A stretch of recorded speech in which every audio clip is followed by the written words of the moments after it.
Hola, buenas tardes chicos, chicas. Es un placer tenerlos a ustedes acá. Bueno, Ariel, que ya es un asiduo asistente al museo, pero bueno, siempre nos gusta hacer este tipo de eventos y más digamos, un contenido que nos une, el Museo del Deporte y el periodismo deportivo. Así que hoy, ni más ni menos, tengo el placer de presentar a Fede Gravich. Adelante, por favor.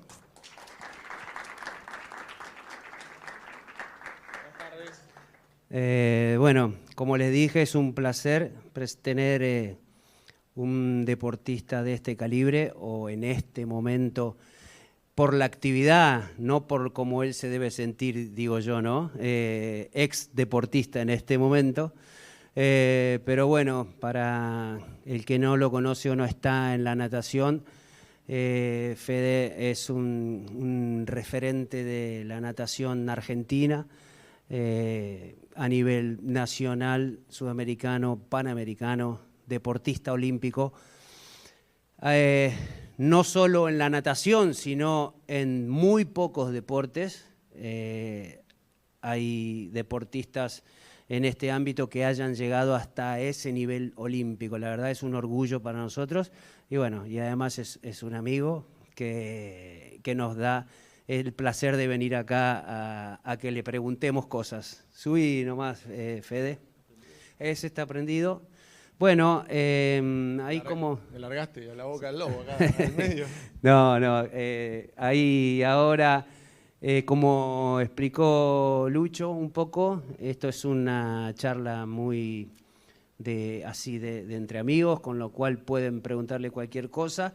Yo empezaría como rompiendo el hielo, conociéndolo un poco, preguntándole qué significa en la vida de una persona común y corriente, de nacido en una ciudad chiquita como Casilda, llegar a ese nivel de un deportista elite que de repente se encuentra nadando en los Juegos Olímpicos de Río, por ejemplo, y está ahí parado en la conejera y toda la vida se le está pasando por la cabeza. Me interesa saber qué significa eso, que yo se lo dejo a Fede que lo responda y después ustedes van levantando la mano y le van preguntando lo que ustedes quieran.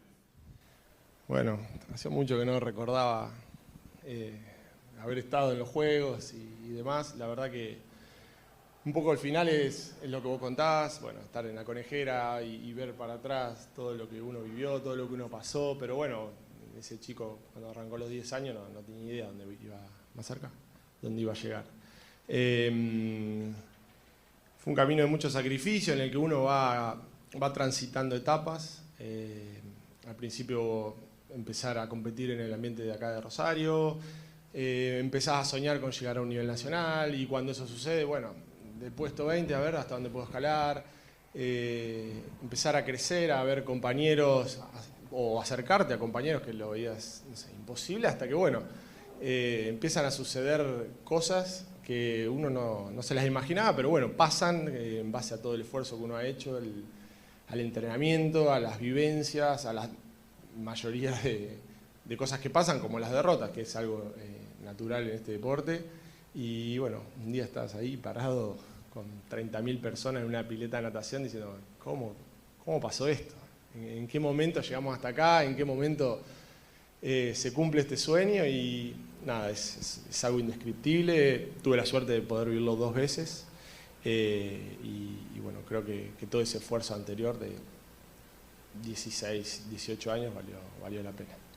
Así que nada, un poco eso se siente, es una alegría muy grande. Tuve la suerte también de que mi familia pueda estar ahí para compartirlo. Así que nada, bueno, acá veo caras conocidas, así que espero que no tengan vergüenza en preguntar. Por ahí me cuesta un poco hablar yo solo de mí, pero para hacer la charla más amena, si quieren empezamos con las preguntas. El profe se va a animar primero. Sí, arranco yo primero. Bueno, Fede, ¿cómo es haber salido nadador de alto rendimiento, y olímpico y mundial, en una ciudad como Casilda, que es básicamente primero fútbol, después algo de básquet. ¿Por qué elegir el agua, no? ¿Cómo llegaste? Sí, es primero fútbol y segundo fútbol también. Y bueno, yo jugué al básquet, jugué 10 años al básquet. Hasta que un día mi entrenadora se presenta en el colegio, la entrenadora de toda mi vida se presenta en el colegio y dice que había una beca para poder competir y para poder entrenar por medio de la provincia de Santa Fe y no sé. Y bueno, digo, me llamó la atención, un par de compañeros empezaban, digo, voy a empezar. Ella me insistió un montón, yo por ahí, a mí me gustaba el deporte en equipo, es la verdad, no pensaba ser un deportista individual, nunca se me había cruzado por la cabeza, tenía un contacto con el agua fantástico, me encantaba ir en el verano, todo, pero hasta ahí. Y arranqué, recuerdo el primer día, ella muy entusiasmada porque me veía, claro, para la normalidad de mis compañeros era un poquito más alto, era largo, muy entusiasmado, dice, este la rompe, me tiro al agua, desastre. Dice, no, ¿cómo me equivoqué con este pibe? Y bueno, ahí arrancó mi camino. Como te decía antes al principio, es un camino de muchísimas etapas, de muchísimo tiempo, en el que uno no se va dando cuenta a dónde puede llegar, solamente que vas cumpliendo pequeños objetivos y vas a decir, bueno, y a ver el próximo, a ver qué viene, y a ver, hasta que, bueno, llega una etapa en mi vida en la que no pude sostener entrenar en la pile y seguir jugando al básquet. Y medio que en la natación ya me había empezado a destacar de alguna manera, había empezado a viajar a, no sé, a Perú, países limítrofes, y eso me llamaba la atención. Si bien el básquet, un deporte de amigos y demás, era más entretenido para el día a día, sabía que mis limitaciones eran hasta ahí, no creía que iba a poder acceder a otro nivel. Así que por eso me dediqué, y también por mucha confianza en mi entrenador. En ese momento realmente creía en lo que ella me decía, a dónde podíamos llegar. No había ninguna... A ver, nadie veía que podía llegar a eso, pero ella lo tenía bien claro en su cabeza. Y bueno, así fueron mis primeros comienzos. Y con respecto a salir de Casilda, hoy en día te puedo decir que Casilda no tiene ningún por qué no para no llegar a esos niveles. Te puedo hablar de la pileta no es la mejor, las instalaciones no son las mejores, no tengo un buen equipo para entrenar, pero nada de eso impidió que podamos lograr un montón de sueños que nosotros nos cumplimos. La verdad que muchos me decían, y bueno, y si hubieses nacido, no sé, en Estados Unidos, en Australia, hubiese sido mejor, no lo sé. Desde Casilda y desde esa humilde pileta de 25 metros pudimos competir en, no sé, 9 mundiales, en 2 Juegos Olímpicos, acceder a medallas que nuestro país nunca había ganado. Por ahí es a veces muy fácil poner como excusa, no, pero bueno, yo entrené una pileta mala. Y no, creo que hoy en día no hay ningún por qué no podría volver a hacerlo. Hola Fede, ¿cómo va? Yo soy Mateo Grassi, estudiante de periodismo deportivo. Y mi pregunta era, ¿qué fue lo más difícil que tuviste que sacrificar para poder llegar hasta donde llegaste? En realidad, bueno, cada etapa obviamente tiene lo suyo. Cuando era muy joven, o tenía, no sé, 14, 15 años, lo que me parecía más terrible era, no sé, no poder ir a un cumpleaños de mis compañeras de colegio. Y cuando fui creciendo, por ahí ver que mis amigos iban solos de vacaciones o hacía ciertas cosas que yo no podía acompañar, no podía ir. Si bien nunca me privé de tantas cosas, pero no sé, nuestros campeonatos argentinos eran en febrero, no conozco lo que es unas vacaciones en enero, o no sé, estar de joda, entre comillas, en esa época, y todo ese tipo de cosas. Pero llegó un punto, a partir del paso del tiempo también, que uno ya... la palabra sacrificio la cambia por invertir o por no sé, por qué otra palabra, pero por invertir tiempo en lo que quiero o en el deseo que tengo o en el sueño que quiero cumplir. Creo que es un poco eso, y hoy por ahí mirando para atrás me doy cuenta de que todos esos pequeños o todas esas pequeñas cosas que me fui perdiendo o que fui eligiendo no hacerlas en pos de otro objetivo valieron la pena. Creo que lo volvería a repetir. Como te decía antes, cuando tenés 15 años es terrible faltar a ciertos eventos, pero bueno, después te das cuenta que con el tiempo no pasa nada, la vida sigue, y bueno, creo que el tiempo estuvo bien invertido. Hola, Fede, soy Melina Bustamante, estudiante de Periodismo Deportivo. ¿Qué o quién fue tu mayor impulso y por qué la natación y no el básquet? Creo que mi mayor impulso fue mi entrenadora. A partir de ella empecé un camino con la cabeza profesional para seguir en esto. Después, con el tiempo uno va conociendo ciertos deportistas que también van inspirando. No sé, cuando empecé a entender del mundo de la natación, José Meolans para mí era un crack y lo es. Y creo que poder verlo con 15, 16, 17 años era una locura, era como ver una estrella de rock para mí, para el que le gusta la natación. Y uno va tomando ejemplos y bueno, va admirando de esa manera a los deportistas, pero creo que mi entrenadora fue mi mayor referente durante mis casi 25 años dentro del equipo. Me apoyé mucho en su palabra, me apoyé mucho en su visión, me apoyé mucho en todo en la confianza que ella tenía, ni yo tenía esa confianza en mí, así que creo que fue un poco eso. Y la otra pregunta es muy fácil, porque en básquet hubiese sido un desastre. No era muy bueno en ese momento y dudo que poder mejorar mucho más de lo malo que era. Así que creo que a partir de empezar a viajar y empezar a conocer otros países desde muy joven, fue una decisión rotunda de seguir nadando. No fue una decisión fácil porque era un deporte en equipo contra un individual. En esas edades, estar entre amigos es súper importante. Pero bueno, después lo de los amigos y demás vino por otro lado, así que fue una buena decisión. Acá. ¿Con qué tipo de herramientas cuenta un deportista de alto rendimiento para lidiar un poco con esta cuestión de, digamos, que no es un deporte colectivo, tanto el éxito como el fracaso recae sobre vos, digamos? ¿Con qué herramientas contás? ¿O te fuiste armando en realidad en el recorrido? Sí, yo creo que te vas armando y bueno, uno de los atractivos que tiene el deporte individual también son esas, ¿viste? Que todo depende de vos, para bien y para mal. Con el tiempo te vas haciendo duro, es así la realidad. Una charla que vi hace poco de Manu Ginóbili, creo que de Escola, de un jugador de básquet que decía, Jordan había jugado 16 temporadas de básquet y ganó 6 anillos, y todas las anteriores no ganó nada. Entonces, en esto es exactamente lo mismo, corres 10 veces, ganás 1, 2 con suerte y las demás no bajás el tiempo, no te sale. Entrenaste 4 años para un Juego Olímpico y ese día no te salió. Entonces esas cosas son duras de pasar, duras de tragar, pero uno se va haciendo a partir de eso y creo que por lo menos el atractivo que yo le encontraba al deporte individual era ese. Todo, lo que hablamos por ahí antes de esta charla, todo depende de mí, o sea, del esfuerzo que yo ponga, del empeño y de lo que no ponga también. O sea, todo se va a ver reflejado el día que compita. ¿Qué tal, Fede? Un gusto. Cambio más o menos todo y me dirijo ya a lo que pasó en los Juegos Olímpicos. Mi pregunta va dirigida ahí no. Ojalá hubiese sido eso. ¿Cómo lidiaste con la presión? Si hubo mucha presión, hubo apoyo, ¿cómo te fue? ¿Cómo lidiaste con eso? Porque anteriormente ya habías ganado los Juegos Panamericanos. ¿Ganar eso te ayudó un poco? ¿O de igual manera cuando llegaste a los Juegos Olímpicos estabas asustado, mucha presión? ¿Cómo fue eso?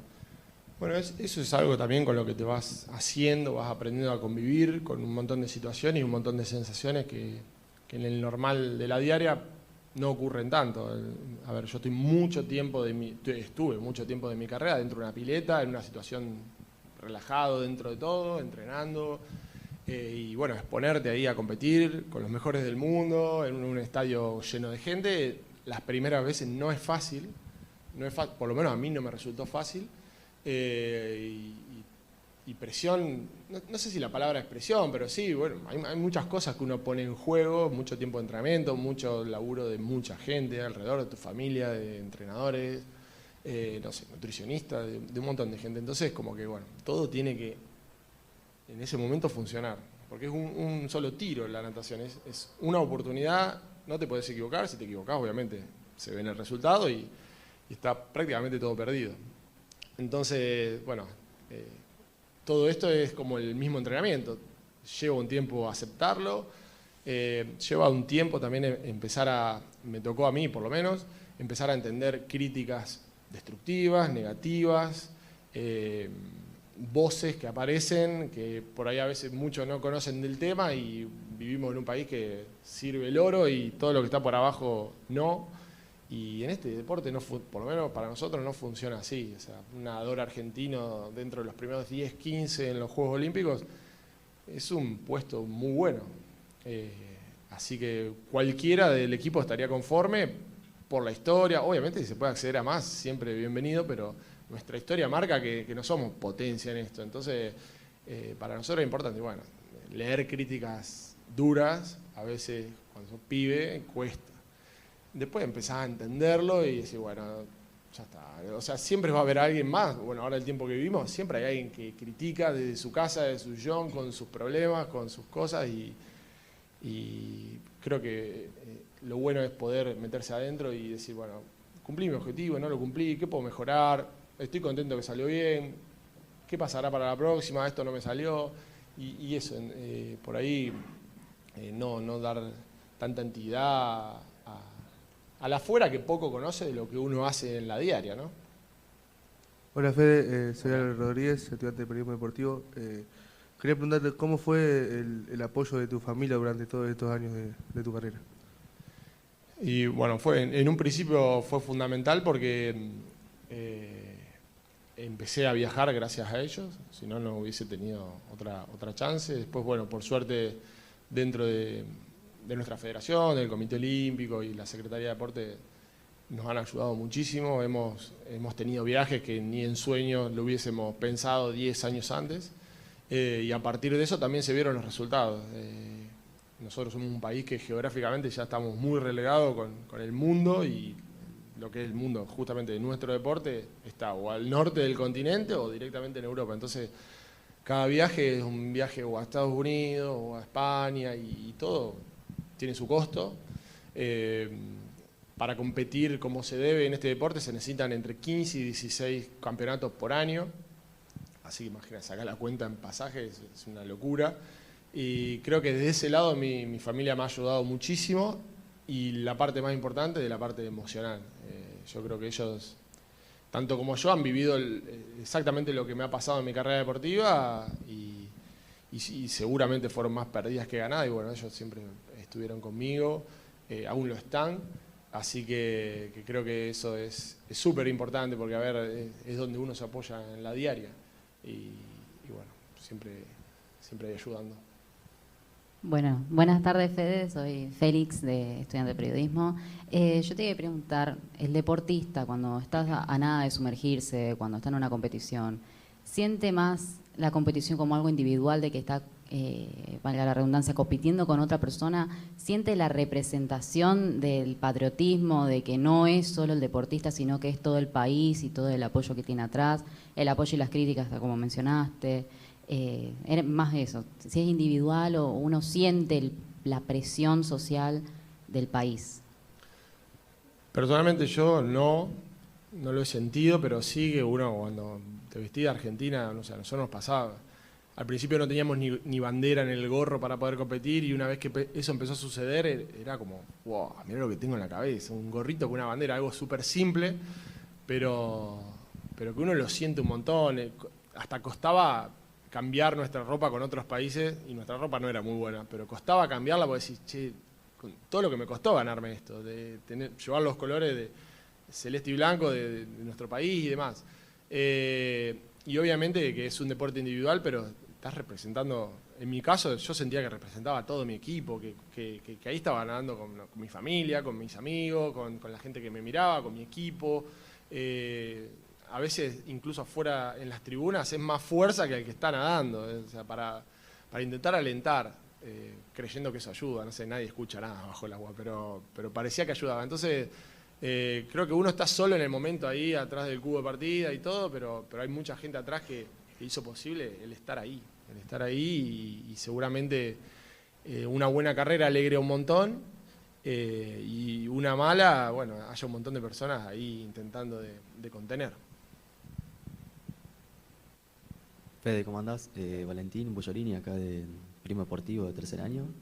Y mi pregunta es, ¿cómo fue la preparación para tu primer Juego Olímpico? O sea, psicológicamente y mentalmente, con la presión y todo lo que significa ser el único nadador argentino. Bueno, en principio me casi clasifico al Juego Olímpico anterior de Londres, que fue Beijing. Yo tenía 17 años y sin querer, ese día me iluminé, hice un carrerón, bajé un montón mi marca y quedé a 7 centésimas de clasificar. Y esa fue la primera vez que entendí que podía estar ahí. Antes para mí era como, bueno, esto es para los buenos, yo estoy acá a nivel nacional, a nivel sudamericano, ahí más o menos puedo funcionar. Y a partir de esa carrera mi cabeza cambió. Y a partir de ese cambio vinieron un montón de otras cosas que por lo menos antes no me pasaban, ¿viste?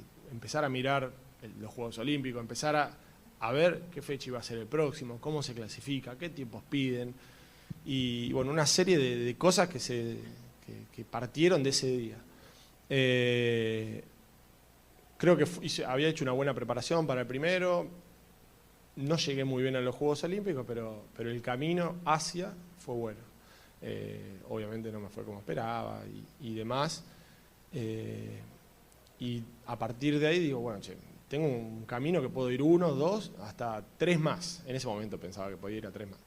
Y dije, por favor, no me vuelva a pasar esto que me pasó, de llegar con lo justo a los Juegos Olímpicos, que no me vaya bien, estar ahí a último momento intentando clasificar. Así que bueno, esos 4 años fueron... ¿Está apagado esto? Prendido. Esos 4 años fueron buenísimos, los mejores de mi vida, donde pude meter los mejores resultados y llegar a los Juegos Olímpicos con casi 1 año y medio antes. Ya había clasificado, ya sabía que iba a ir en principio de 2015. Entonces eso me relajó mucho, llegué mucho más descansado mentalmente, no con la presión de tener que clasificar, porque cuando vos querés clasificar los juegos tenés 1 año y medio antes para empezar a tirar marcas. No te salió en la primera, no te salió en la segunda, no te salió en la tercera y bueno, ya cada vez queda menos. Entonces ahí empieza a jugar un factor que bueno, me puedo quedar afuera. Clasificar con mucha anticipación está bueno y como te decía te permite llegar con un relax mental y dedicarte solo a entrenar, que es lo importante, con mucha más dedicación. Así que al mismo tiempo que trabajo la pile, trabajaba en el gimnasio y trabajaba con un psicólogo. Después el psicólogo resultó ser que rara vez tocaba un tema de natación, pero bueno, me ayudaba a estar en una cierta armonía, porque a ver, Fede no hay uno que nada, uno que va al gimnasio, Fede hay uno, o sea, yo llego a un campeonato y me peleé con mi familia, con mi novia, con alguien, y eso todo repercute en lo que uno va a hacer después. Entonces, creo que hay que estar en sintonía para que todo pueda salir bien. Hola Fede, soy Camila, estudiante de Periodismo Deportivo. Mi pregunta, bueno, un poco a lo que dijiste recién, yo quería saber cómo era una semana normal tuya, un día tuyo en la semana, en preparación obviamente, ya sea un mundial, un juego olímpico, lo que fuese una competencia. Y si hoy, en día, ya desde el otro lado, si te seguís estando en el ámbito de la natación, digamos, seguís compartiendo con este deporte, digamos, desde el otro lado. Hacía mucho que no me acordaba cómo era un día mío, era pesado, por ahí antes lo estaba hablando con Juan antes de entrar, de por ahí el sacrificio que uno hacía, que hoy lo veo, miro para atrás y digo, qué locura, ¿cómo hacía esto?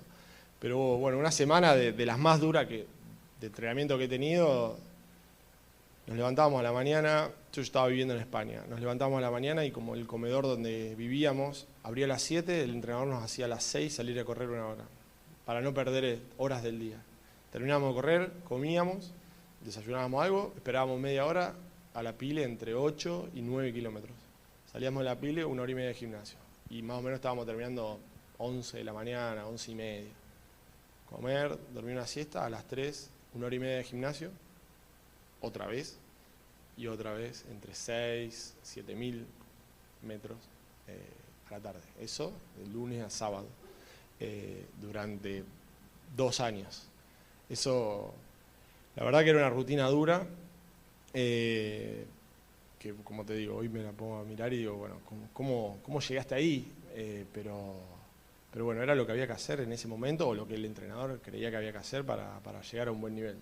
En natación no existe mucho esto de, bueno, entreno 2, 3 veces por semana, o entreno 1 vez por día. La mayoría entrena igual, son entre 10 y 12 turnos de pile, mucho gimnasio, y lo cansador de todo esto es que a todos llegás exhausto. O sea, imagínate vos salís de un turno de natación, salís muerto y tenés que de ahí al gimnasio, y no hay escalas, porque si no, no te da el tiempo del día. A todo eso sumarle, intentar descansar lo máximo posible, intentar comer bien, intentar tener algo de vida social, que esa es por ahí la parte más difícil, cuando vos estás tan metido en un circuito de algo, no sé, intentar, no sé, che, chicos, vamos a comer, vamos a salir a, no sé, a hacer algo, no tenés energía, no tenés tiempo, tampoco estás en sintonía con la mayoría de tus amigos, porque si mis amigos en ese momento estaban o estudiando o en otra, y verdaderamente no compartíamos lo mismo, entonces era bastante duro. No me acuerdo, me hiciste otra pregunta, pero no me acuerdo cuál es. Bien. Si seguía ligado al deporte, mira, sigo ligado, pero al deporte nacional. Estoy en la comisión de atletas del Comité Olímpico, que bueno, hacemos varias cosas para intentar cambiar lo que por ahí la mayoría de los que estamos en ese grupo hemos padecido en algún momento, o cosas que no nos han gustado, o cosas que se pueden mejorar dentro de nuestro deporte. Hemos vivido, después de la mayoría del equipo, estuvimos entre 15 y 20 años en la selección nacional, entonces hemos vivido bastante de lo bueno, de lo malo y de lo no tan bueno, así que creo que es una buena forma de ayudar, pero bueno, no estoy más dentro de la pile, dejé entrenar, fui papá hace poco, así que también estoy un poco en esa vida, con ganas de retomar, pero bueno, por el momento no hay tiempo. Fede, ¿cómo estás? Soy Carmela. Te quería preguntar, volviendo a lo de las frustraciones y mucha exigencia y eso, en un nivel tan alto, ¿cómo trabajaste eso personalmente para no dejar esos pensamientos malos que uno se hace generalmente? Y si en algún momento pensaste dejar. Bueno, nunca pensé en dejar, eso seguro, jamás se me cruzó por la cabeza. Sí que hay muchos momentos en los que uno siente un cierto estancamiento o cosas que no salen, o mismo en el entrenamiento he tenido semanas seguidas muy malas que no tienen explicación, porque bueno, un día es malo, es normal, 2, 3 semanas, un mes mal, no. Y bueno, son cosas que se traban, se destraban, este deporte te va haciendo, como decía un poco antes, todo el tiempo tenés golpes, choques, piedras y no sé si la palabra dura es frustración, pero sí es muchas veces de no cumplir a lo que estaba apuntando. Muchas veces no bajar el tiempo. Yo he tenido mesetas del mismo tiempo durante 7 años. Y vos decís, pero estoy entrenando cada vez mejor. ¿Cómo puede ser que no puedo bajar 10 centésimas, no puedo bajar nada? Es más, ni me acerco. Y un día te levantaste con 2 o 3 planetas alineados y las cosas se van dando. Lo que no es negociable es por ahí dejar de intentarlo. El que deje de intentar seguro no va a mejorar. Eso es así, es como todo, es como en la vida. O sea, el deporte es muy parecido a lo que después te pasa en tu vida. Qué sé yo, no sé, ustedes están estudiando, yo también me puse a estudiar ahora.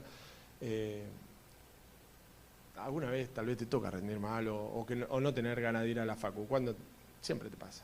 Supongo que o a vos o a la mayoría. Y bueno, si no vas, no te vas a recibir nunca. Entonces, bueno, es intentar, machacar y darle hasta que, bueno, las cosas suceden. Yo estaba ahí porque quería. A mí nadie me obligaba a ir a nadar, nadie me obligaba a competir, eso lo hacía porque yo quería. Bueno, hay días mejores, días peores, pero lo único que tenía seguro es que si no iba a nadar, no estaba en la pileta, no estaba bien comido en mi casa, no iba al gimnasio, si todo eso no funcionaba, o algo no funcionaba, después el resultado iba a ser malo. Y es aún peor, porque perdiste todo ese tiempo que tal vez podría haber estado haciendo otra cosa. Entonces uno tiene que tratar de todo el tiempo estar fuerte, aún así cuando bajón, porque esas cosas pasan todo el tiempo. Entonces, viste, es importante seguir. Fede, ¿cómo es el paso de ser deportista de alto rendimiento a en un momento decir, che, bueno, hay una vida después, ¿no? Ahí estabas diciendo el tema de ponerte a estudiar, bueno, ¿qué fue lo que te hizo el clic o era algo que ya lo venías pensando? De decir, bueno, el otro día con los chicos de primer año fue Pepe Peralta, jugador de vóley de la selección argentina, y también dice lo mismo, a los 30 años se puso a estudiar kinesiología. Hoy es kinesiólogo, vive de eso. ¿Vos cuándo hiciste también el clic de decir, bueno, hay una vida después del Fede Gravich deportista? Yo siempre lo supe, que iba a estudiar. De hecho, había arrancado a estudiar contador cuando terminé el colegio. Pero bueno, primer año rendí 2 o 3 finales, me quedaron 2 o 3 y no pude pasarlo. Viajé afuera, viajaba casi 6 meses, todos los años estaba afuera, o sea, cortado, pero me iba, no podía sostener la carrera y verdaderamente quería hacer bien lo de natación, que era mi actividad principal. Siempre pensé, bueno, voy a tener tiempo de estudiar. Después cuando vas creciendo decís, no sé si ya tengo tantas ganas. Cuando tenía 30 más o menos digo, no estudio más, ya está. Y ahora me despertó, empecé a mermar un poco el entrenamiento, empecé a casi ni competir. De hecho competir por última vez hace 1 año y medio, no competí más. Y siempre tuve esa espina ahí de decir, bueno, algo me hubiese gustado estudiar, ¿por qué no lo hago? O sea, de algo tengo que vivir después de... Ahí está. De algo tengo que vivir después de la natación. Y bueno, este año en el mismo mes empecé a laburar, empecé a estudiar. Estoy estudiando en la UAI, como usted, en el corredor inmobiliario. Hoy ya sabía que a esta edad no me iba a poner a estudiar abogacía. 50 materias, no, para tanto no me daba la cabeza, pero bueno, creo que estar activo, ir, mover, mirar a la facultad, tener desafío para mí, a mi edad, no soy viejo ni cerca, pero tengo mi edad, tengo un hijo, tengo muchas obligaciones, ponerme a estudiar es un gran desafío, entonces creo que un poco como el deporte, esto depende de mí ahora, o sea, mi laburo depende de mí, el estudio depende de mí, entonces son cosas que me motivan a estar y aparte creo que es importante. Creo que es importante porque te abre la cabeza en un montón de aspectos y te conecta con gente que nada tiene que ver con lo que yo estuve acostumbrado toda mi vida, así que creo que es algo que me puede hacer bien. Hola, buenas tardes, soy Valentino y te quería preguntar si en algún momento en tu carrera sentiste que tocaste un techo. No, en mi mejor momento creí que tenía más para dar. De hecho, mi mejor momento fue el año 2015, fui a un mundial, hice mi mejor marca ganando una medalla para Argentina, que es la primera y la única. Y creí que tenía algo más. En ese momento hice un tiempo en 100 libres que era 48-11, digo, no, quiero entrar al club de los 47 segundos, que en ese momento, no sé, había 10 tipos. Y digo, en el Juego Olímpico, faltaba 1 año, creí que lo podía hacer, de hecho, aún creo que lo hubiese podido hacer, pero bueno, ese día no sucedió y esa fue una gran decepción, que después con el tiempo la pude digerir y pude entender que ese día en los Juegos Olímpicos no me fue bien, pero que no inhabilitaba todo lo que había hecho, que había hecho un ciclo olímpico perfecto, con mi capacidad y con mis errores, pero había hecho lo mejor que podía y sentí que ese día no tenía más nada para dar, que había dado todo para ese momento, no salió, podría haber salido al otro día, un día antes, pero ese era el día que necesitaba y no salió. Después de eso tuve un bache en el que me replanteé muchas cosas, pero seguí compitiendo en un muy buen nivel, no pude mejorar más mi marca. Y creo que ese día en el Mundial cuando competí, que hice mi mejor marca, creo que ahí estaba en una forma óptima y bueno, eso fue lo mejor que yo pude llegar. Después, bueno, cuando van pasando los años, en natación es muy difícil ya con 30 años poder replicar lo que haces antes, y ni te cuento a esta edad, 35, es prácticamente imposible, por una cuestión fisiológica, no es por gusto. Hoy en día, ni aunque yo quisiera replicar lo que entrenaba en ese momento, lo podría hacer. No me da el cuerpo, no me da el descanso, no me da no me da la recuperación y sería hermoso que me dé, estaría obviamente compitiendo, pero no, así que creo que ese día fue mi techo. No sé si me di cuenta o no que eso era lo máximo que podía dar, yo siempre creí que tenía algo más, pero bueno, hasta ahí llegué.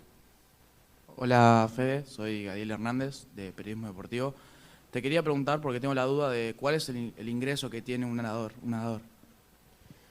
¿El ingreso económico? Sí. Poco.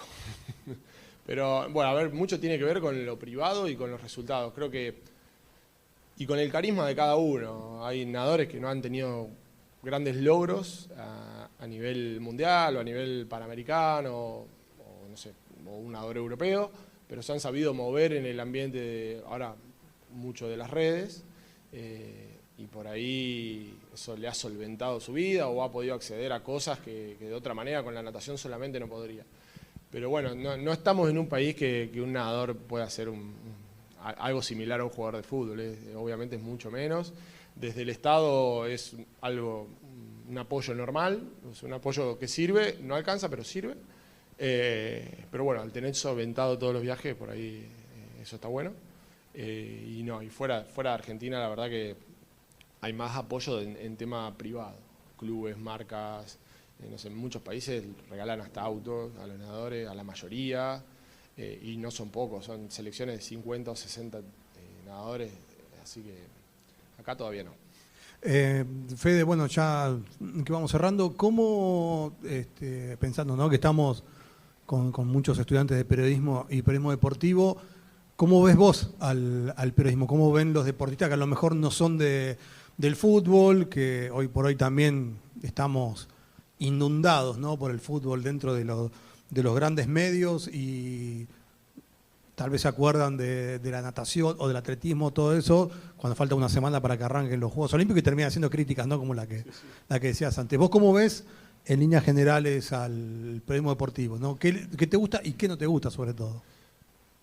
Yo creo que avanzó mucho, para bien, con el deporte olímpico, si bien no es un deporte que, a ver, es entendible también, es un deporte que en la natación, Fede Gravich no vende en la diaria. O sea, yo aparezco cada 6 meses, cada un año en un torneo, porque así se compite. Comparado con el tenis, vos el tenis tenés torneos todos los fines de semana, el golf todos los fines de semana, el fútbol, ni hablar, en todo el planeta Tierra todos los fines de semana y durante la semana. Ahí yo creo que reside también la mayor diferencia, y sí, son deportes que son 15 días cada 4 años. O con suerte ahora los panamericanos y demás. Pero yo he conocido profesionales increíbles. Obviamente también tienen un laburo con el cual tienen que cumplir. Necesitan o titulares o mega noticias. Y bueno, el fútbol está minado de eso. Y los deportes como el nuestro, más o menos. Pero yo creo que ha avanzado mucho para bien. Y de hecho da gusto hablar con un periodista que te das cuenta que tiene un cierto interés. Yo he tenido periodistas deportivos muy ligados al fútbol que me dice: ¿y Alejandro, cómo te fue hoy? Yo digo: flaco, no leíste ni mi nombre, no sabes ni qué prueba corro. O sea, y eso no te da ni ganas de contestarle. Y bueno, por respeto lo tenés que hacer, pero es el mínimo. Así que cuando te encontrás con un buen profesional o con alguien que realmente quiere entender cómo te fue, o que vos puedas expresar o hacer conocer tu deporte, eso da gusto, y por eso a veces salen las entrevistas que salen con deportistas que se escuchan poco, o con Manu, que son los más relevantes, salen terribles notones porque se encuentran del otro lado también con un gran profesional que lo expone y que lo lleva a ese momento en donde pueda contar cosas que a la gente le interesen. Fede, desde el equipo del museo, un poco pensando en este ciclo y en esta presencia tuya acá, nos gustaría saber qué crees vos que un museo tiene que decir sobre los nadadores y en particular sobre vos. No me gusta hablar mucho sobre mí. Ya el museo, con tener mi gorrita ahí, para mí es un montón. No sé, que mi familia haya venido acá y haya visto eso, para mí es, creo que el regalo más grande que me puedo llevar de acá adentro. No sé qué podría decir, me pone en un compromiso de decir algo que por ahí no me gusta, pero creo que mi logro más importante fue haber ganado la primera medalla mundial en pileta olímpica de este país, que hoy en día es la única, pero ojalá que no sea la única. y eso para mí es algo muy grande, un orgullo muy grande, que es un momento que no me voy a olvidar nunca, y creo que también, como parte de un montón de otros resultados que a mí me hicieron llegar hasta ese momento, soy una persona que puede inspirar para que otros vengan y puedan, por lo menos, al menos imaginar que eso es posible, porque una persona de acá, mortal, de Casilda, pudo hacerlo, así que creo que eso es lo mejor. Bueno, ya estamos cerrando. Agradecemos enormemente a Fede, que si bien es un tremendo referente de la natación, nadador olímpico, como dije antes, hay muy pocos privilegiados que han podido llegar a ese logro. Bueno, también hoy en día Fede tiene otras actividades, tiene familia, como dijo, tiene un hijo también de 10 meses que se llama Río, con lo cual es bastante coherente que el hijo de Fede Gravich se llame Río, ¿no? Increíblemente no puse yo el nombre. Bueno, pero seguramente hay un vínculo ahí. Así que te agradecemos muchísimo la visita, te agradecemos la voluntad, la predisposición, y sobre todo a mí particularmente me encanta que puedan conocer a un simple mortal como un nadador olímpico que tiene esa humildad de venir acá y contar de su vida con todos nosotros. Así que obviamente esta es tu casa, Fede, porque el museo es un poco eso, es el encargado de custodiar todos estos grandes logros que, si bien nosotros vemos el logro o la medalla o el gorrito, hay, como pueden ver ustedes, una historia de vida enorme hasta llegar a esa punta del iceberg, ¿no? Así que les pido un fuerte aplauso para Fede.